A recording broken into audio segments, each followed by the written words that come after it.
Today we organized one blood donation camp in our office premises in which almost 40 people from our office and other offices as well as from general public are participating.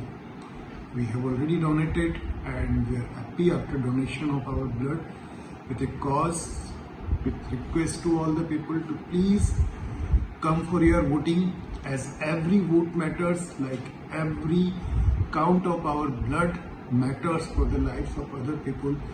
So please come for your vote on 7th May this year for our parliamentary elections to create a history in Goa. We request you all and we will ensure you all the basic facilities at our polling stations. Come participate in our blood donation drive today. We are waiting for you. Thank you.